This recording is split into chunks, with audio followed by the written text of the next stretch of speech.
Welcome to Just Wanna Quilt, a research podcast coming out of Tulane University Law School, where we explore all kinds of things, stories about quilting, tools, field trips, maybe some famous quilters stop by, and of course a little bit of copyright thrown in just for fun.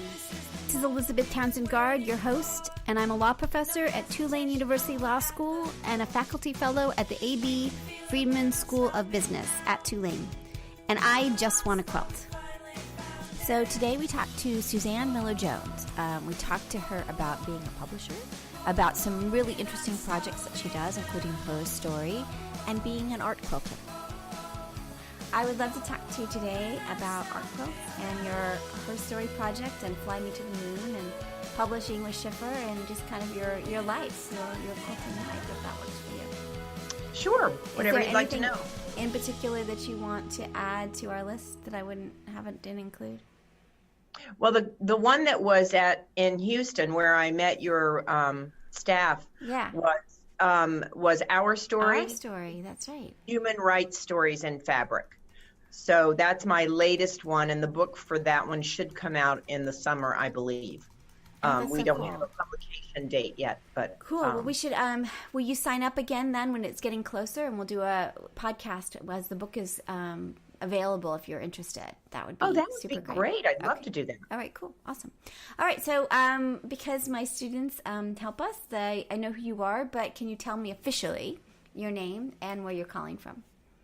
Sure. I'm Susanne Miller-Jones, and I live in Potomac Falls, Virginia, which is about 30 minutes west of Washington, D.C. Oh, nice. And tell me your first memory of someone sewing or quilting in your life. My paternal grandmother was a seamstress. She made clothes for other people, but she also would make things for me. And she taught me to sew when I was about 5 years old. I really helped make a shirt for my dad, and then she told him I made it. I'm sure all I did was the side seams, those very straight ones. At 5, I started teaching my kid when she was 5, and there's something really magical about that time period. It gets into you, like your psyche of who you are, I don't know. I think 5 is a good age to start sort of dabbling, Don't you think? I think so too, and it made a real impact in my life. It's really very funny because we didn't sew a lot together, except I do remember making that shirt. And when my dad died at the age of 75, he still had that shirt in his closet. So I know it meant a lot to him. Totally. But I also had a wonderful home economics teacher who taught us sewing and crochet and knitting and all of those other things. So I've been using a needle and thread all my life. I mean, I can't remember a time when I wasn't doing something, and I can't sit in front of the television and not stitch somehow. Me too. My whole life. I just remember, I don't know what you do. It's all about listening, right? Like TV is about listening more than watching, I think. So Right. Yeah, interesting. So you have these massive, first you do art quilts, but you also have these massive projects. So tell me, I'm getting ahead of myself. So tell me how you, your life now. So we get the 5-year-old you. How did you get to be who you are now in terms of quilting?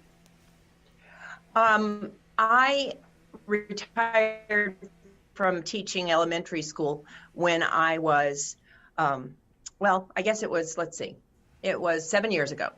So I retired, and before I retired, I began to think about how I was going to have the relationships that I had come to value at school with all these women that I saw every day. Yeah. And I was talking to Lisa Ellis, who is the former president of SACWA, and she was a dear friend of mine before she was ever president of SACWA. We went to the same church. We live in the same area. And she said, well, you sew, why don't you start quilting? So about a year before I retired, I started quilting. And I really intended to make baby quilts, lap quilts, very traditional things. I went into it whole hog, buying every gadget. My husband gave me a Bernina 830E for Christmas. I mean, he was behind me 100%. And I just went into that. And then Lisa is the chairperson of Sacred Threads, and it happens to be held at my church. It's a fiber art show. If your listeners don't know about it, it's a fiber art show that is on the topics of joy, peace, and brotherhood, grief, healing, spirituality, and joy. Tell me again the name of it. I'm trying to look it up, but I didn't. Sacred Threads. The website will be sacredthreadsquilt.com. Okay, yeah, I wasn't finding it. Okay, hold on. So I started. Sacred Threads, is it in July? Yes. There it is. Yes. So you'll have all the themes there. Joy, the call inspiration, for entries is spirituality, healing, grief, peace, brotherhood. Sacred Threads. Yes. Very cool. Okay. So I started serving on the committee with the gals, and I was the only non-art quilter on the committee. And we had to do an art quilt for the committee exhibit. And when I started doing that, I was very nervous because, like I said, I was making traditional things. So I made an art quilt for that, and I made an art quilt for the Quilt Alliance Challenge that year. And the art quilt I made for the Quilt Alliance actually won a judge's choice from Mary Ann Fonz, and that was very encouraging. That is so cool. So what? And was that one of your first art quilts? That was my absolute first art quilt. It's really cool. I love that. It was. So, what was that experience of, you probably I'm not sure if I'm good at it. I don't know if I should do this. But then, suddenly, you're, catapulted into, you're the cool cat of the day, right? So, how was that I didn't win first, second, or third, but to get a judge's choice was thrilling to me and shocking. Right? And shocking, too, because I had no idea that was going to happen. That's so cool. And didn't even hear the broadcast where they announced it, but people were starting to send me congratulations messages. That's so great. And you're well, why? On what? I had no idea. So I kind of started, I know, right? Yeah. And so I started dabbling a little bit, and I was very fortunate because those ladies that are on the committee with me at Sacred Threads, all being art quilters, they were very encouraging, and they, gave me some hints and tips and challenges. And the next challenge came when Donna DeSoto walked in to collect their quilts were inspired by the Beatles. And cool. I said, well, gosh, I would have liked to have known about that, and Donna said, well, I had one that was abandoned this morning. If you want to make one, you have 10 days. And I was like, I can't get it done in 10 days, but I did. And that was called Rain. And it was for the Beatles song Rain, yeah, right. Kind of sky with rain coming down on a yellow umbrella, and that ended up in her book. So, I had some really good initial experiences. So cool. And so then fast forward to 2014, my husband and I were watching the news, and we were seeing that it was the 45th anniversary of the Walk on the Moon, and I said, oh, that would be the coolest collection of quilts if somebody would just do that. And my husband said, well, you should do that. And I said, well, I don't know any, I have no quilts. So that would be just silly. And he said, well, Donna put out these challenges. You could put out a challenge. And so I sat down, in about 30 minutes, I wrote up a proposal for a book on this collection without having any quilts. And I sent it off to Schiffer, and they took it. And then I thought, oh my goodness, now I've got to come up with what I had promised them, which was 90 to 130 very exciting. Right. I never do anything Now, how long small. did it take you from writing the proposal? No, you do not. So how long did it take from doing the proposal to getting the confirmation back, yes, we want it? I wrote the proposal in July and got the confirmation back from them in October, I believe. And so I put the call out in January. And then when did the quilts come into you? And were you nervous if you were going to get any? Where did you I put the call out first. I asked Donna DeSoto and Mary Kerr, who both have done books for Schiffer, that's my publisher, if they would mind sending my call out to their email list for their books. And they were very gracious, and they both were willing to do that. And then I discovered, and then I put it up on Facebook, and then I discovered that Facebook had all these quilting groups. And so I kept joining all the quilting groups, and then I would put my call on there, and I got kicked off of a couple because I didn't know the rules that you weren't allowed to put the same quilt up twice in a row. And, you know, so there were a couple where all of a sudden I wasn't on them anymore, and I didn't understand why. But I did get international participation that way. And so I had, it was fascinating to see that I could reach out and find people all over the world that way. And I ended up with people in Fly Me to the Moon was the name of the first collection about the Apollo missions. And for Fly Me to the Moon, I had artists from 8 countries.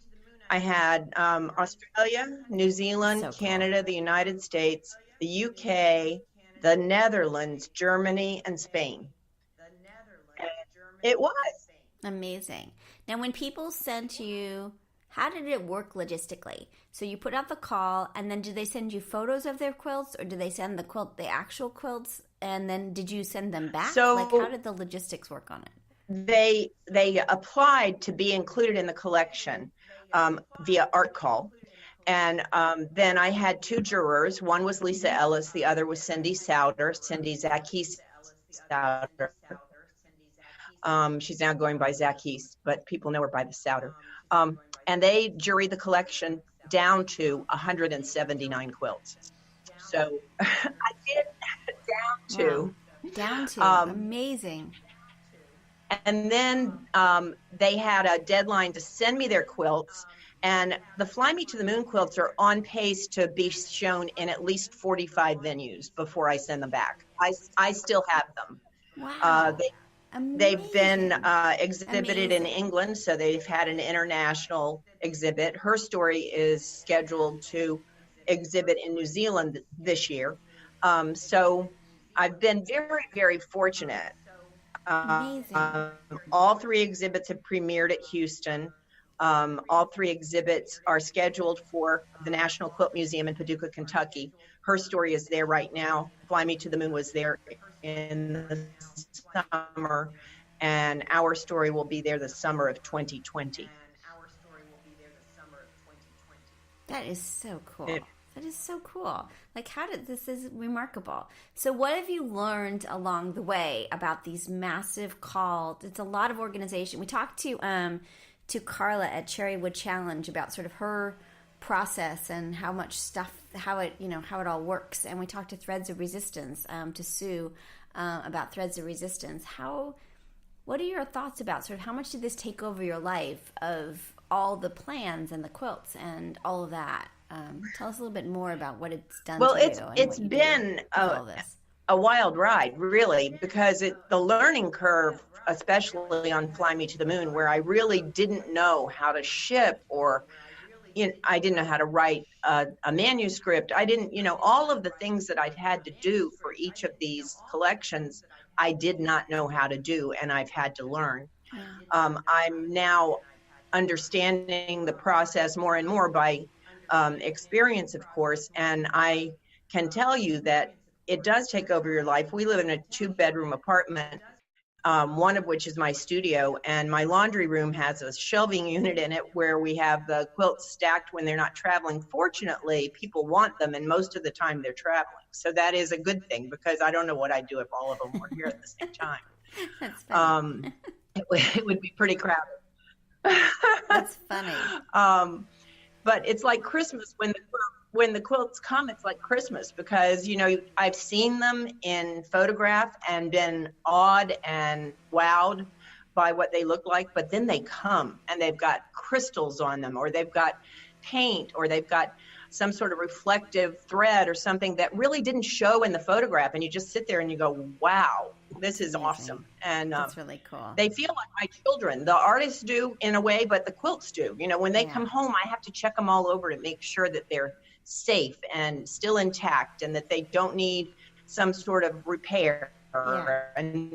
And so far, they've come back beautifully from every venue. I've been really impressed with the care that's been taken by all of the packers and people that are helping at the shows and museums and et cetera.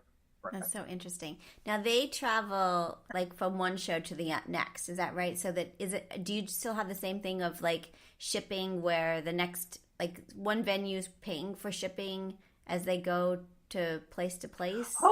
Hopefully that is what happens. That's what happens in a perfect world.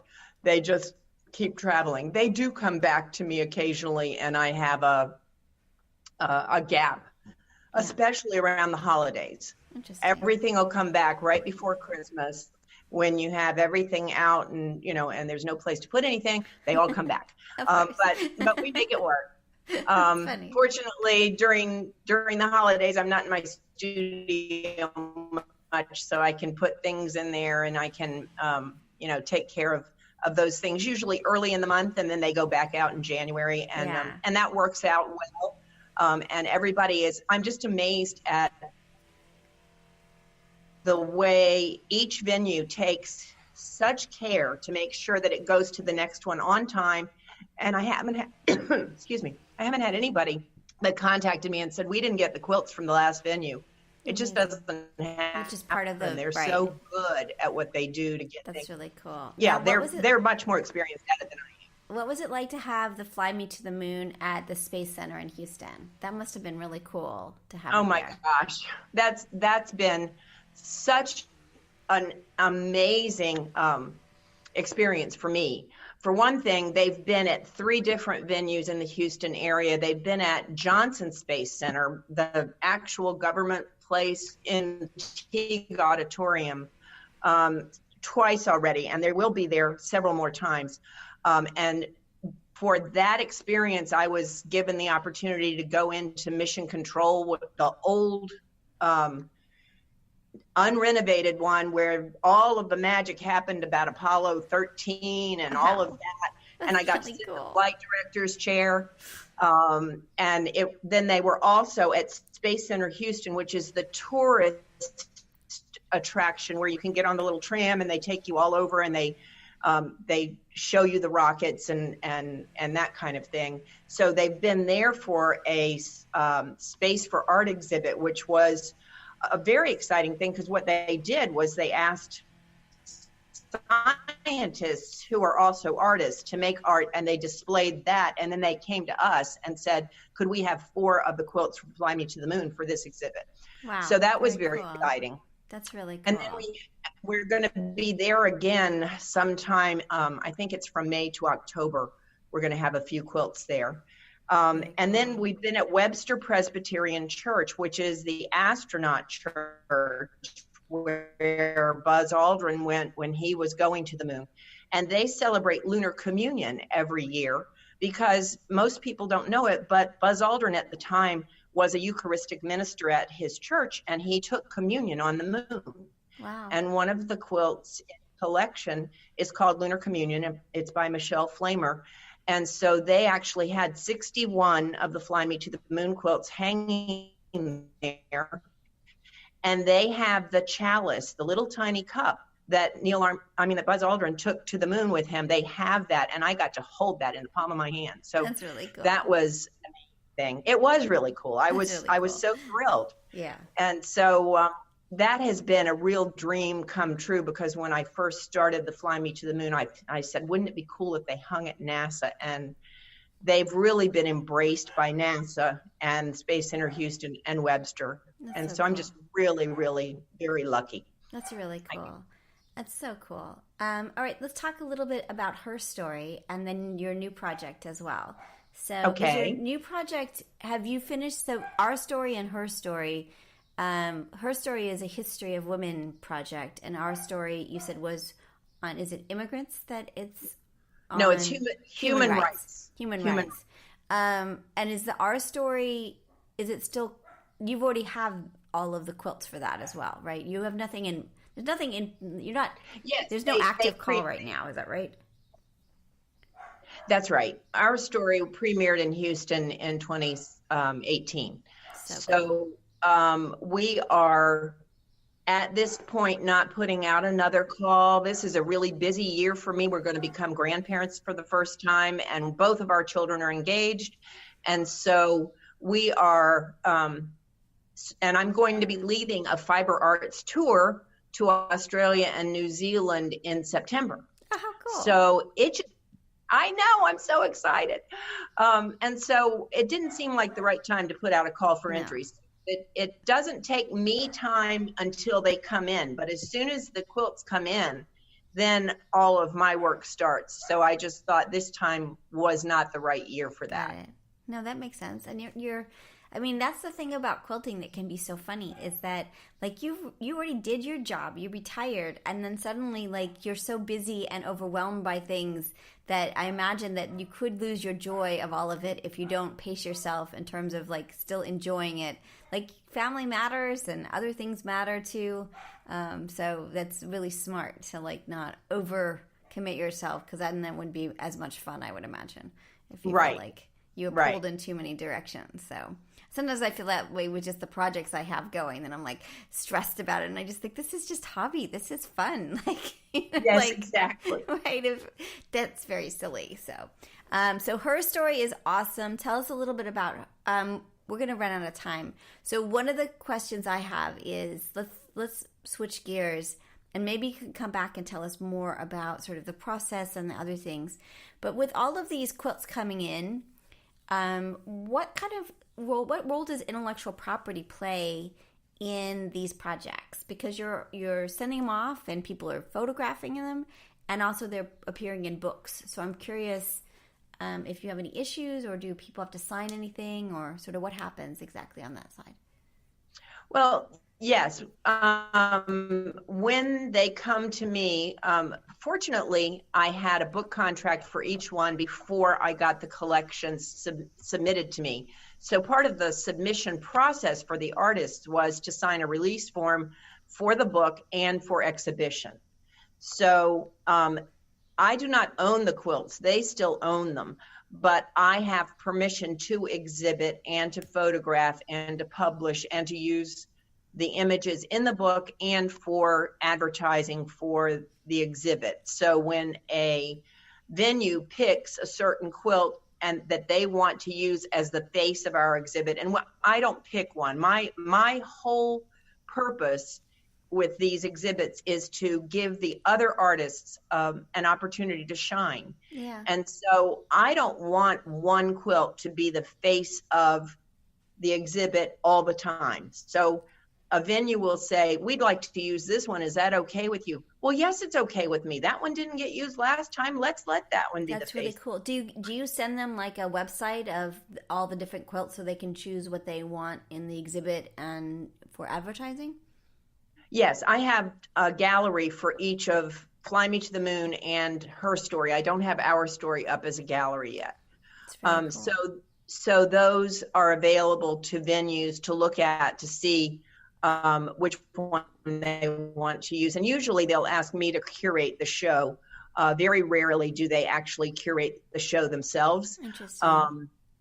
So I'll curate a show, and usually I do it by geography or by the theme. You know, when we're talking about Fly Me to the Moon, there were so many different categories. We had idioms and songs and all the astronauts and all the missions, and it was just massive. Yeah. When we get down to Her Story, it's a little bit less diverse as far as types of no, that's wrong.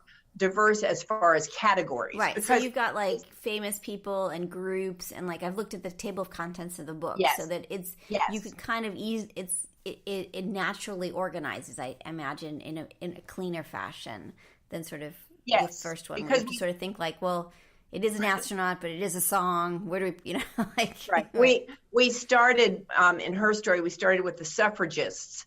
They were the only ones that were allowed to be in the book that had their accomplishments before 1920, when we actually started having the right to vote in the United States. That's really great. All the other women had groundbreaking accomplishments from 1920 until the call for entries. So cool. And so our youngest is, of course, Malala, who was the youngest person to ever receive the Nobel Peace Prize. Very cool. And we had personal heroes as well. And so it's just an incredible. Great. I saw it. Was it at Houston last year? It was at Houston last year, right? It was. It's so amazing. I saw it. It's just incredible. Thank you. And the ones that are like the personal heroes, it's just great. It's that combination of people you know and people you don't know, and how it got interpreted. It's just really cool. It's really cool. It was amazing. Thank you. Yeah. And I do want you to come on and talk specifically again. Let's sign up again and Okay. talk more about our story and really get into the sort of how that happened and all of that. Now, in our last 10 minutes, see, it just went like 20 seconds. Felt like we were only talking for 20 seconds. Tell me about working with Schiffer. How has that been? And like, what does Schiffer do? Because there's so many people going to self-publishing all the time right now. And you haven't. You work with a publisher each time. So tell me about that part of this thing. Well, Schiffer is a niche publisher. They're located in Glen, Pennsylvania. And it's been a really wonderful experience to work with them because they know what they're doing. And I'm not saying people that self-publish don't, but I had so many learning curves going along with this exhibit that knowing that they were going to take care of putting the book together took one thing off my shoulders. And I've been really thrilled with the results of their hard work. They have put out beautiful versions of the book. Yeah, they make really pretty books. They do. And I've seen the cover for our story. I'm not allowed to show it yet, but I'm really excited about this one too. So it's been a really wonderful partnership, and they're there for me to ask questions of. They have been very helpful, and they listen to me. You know, if I say, well, I don't really want it that way, I want it this way, they'll work with me and we'll figure it out, you know. Very so cool. Now, and it's just a good experience. Very cool. What's the economics of all of this? Like, do you like, some people feel like they don't make a lot of money if they go with a traditional publisher. Like, is this like just like hobby, or can you like, is there any kind of income coming to you with this? Like why do you do it, I guess? Is there an economic incentive? Well, it would be nice if there was an economic incentive, but the fact of the matter is, and I think even best-selling authors would tell you this, you don't make a whole lot of money when you are an author of a book. And I do get a small royalty check every 6 months, but it's very small. It's not going to pay me anything for all the time that I put into writing the book and that kind of thing.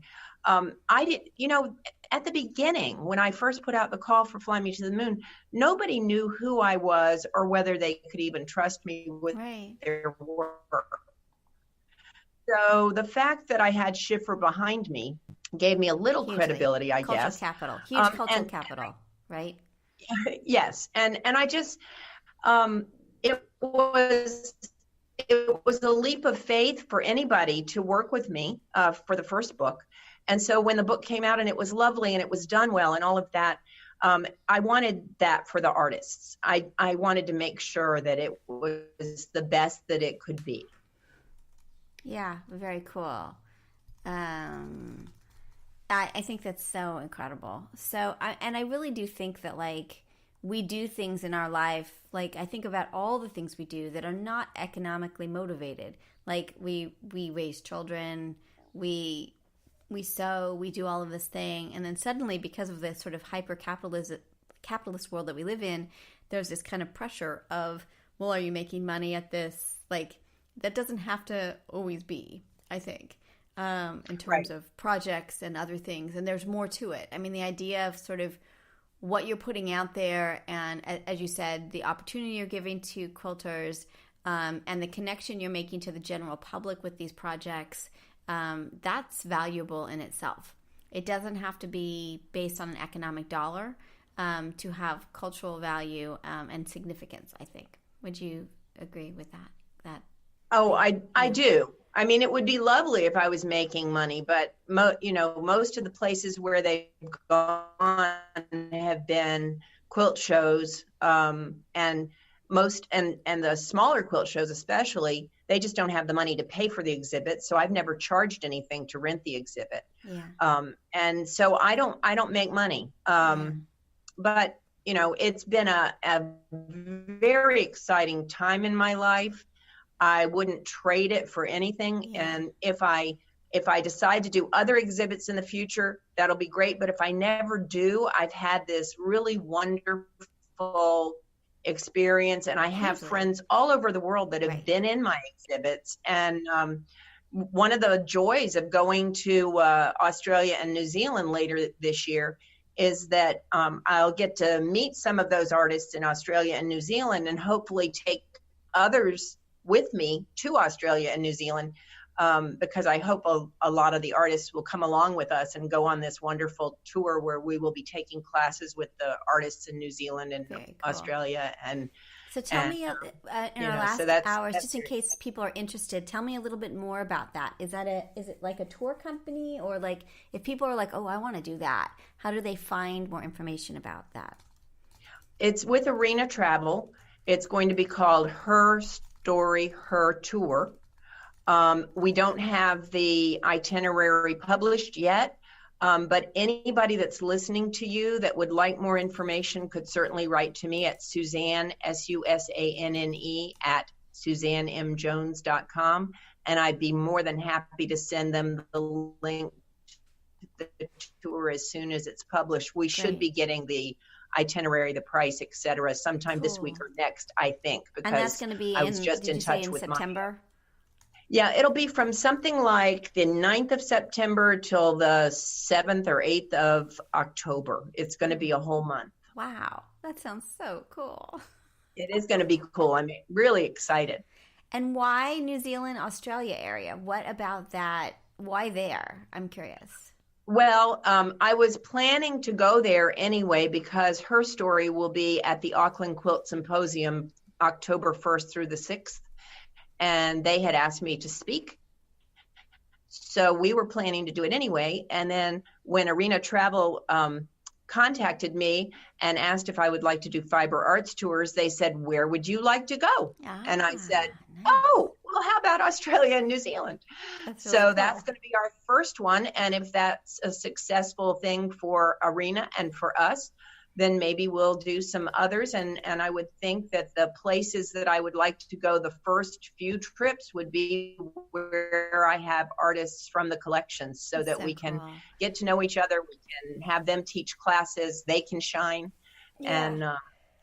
And so I'm really excited about that. That's so cool. It seems like you've just done everything right. It's amazing. So you really did build a whole world. Like you retired and then you built this whole world that like is vibrant and amazing and cool, and I love the quilting industry for that. I feel like this year has been a little bit like that for me.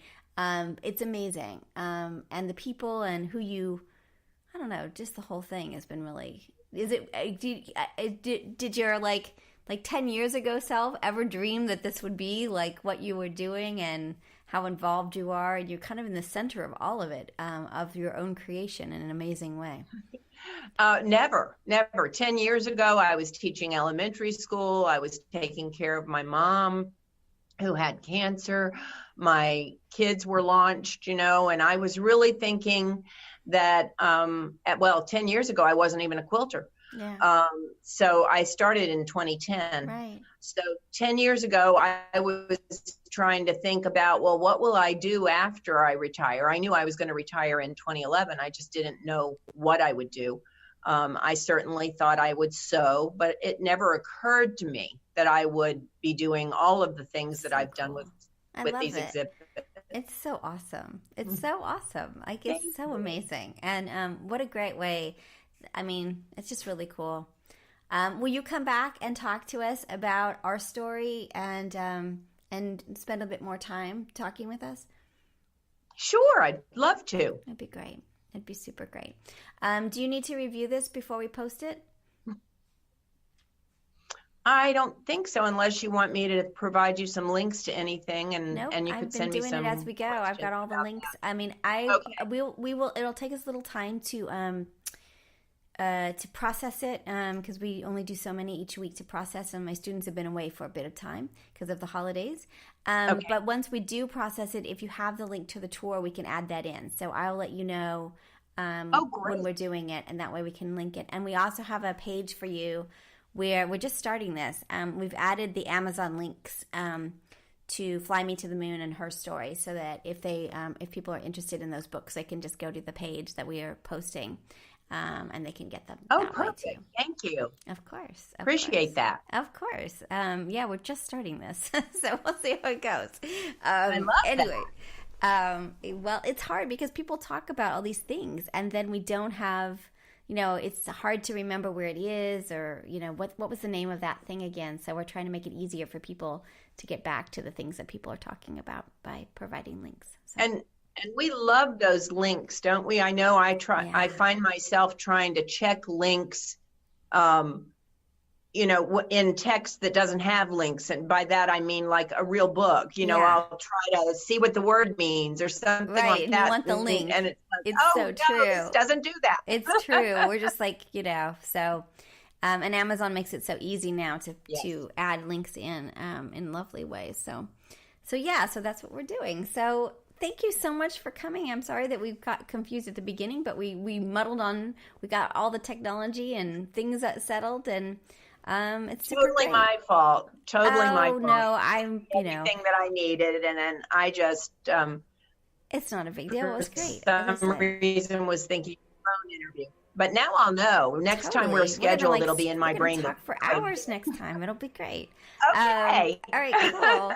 Awesome. Well, I cannot wait to hear more about and next time let's talk more about the process, and like maybe do a kind of go through the sort of how our story is structured and your thought process and all of that. It would be super great, like as a case study. Okay. It'd be really cool. I'd be glad to. Awesome. So sure. Sign up.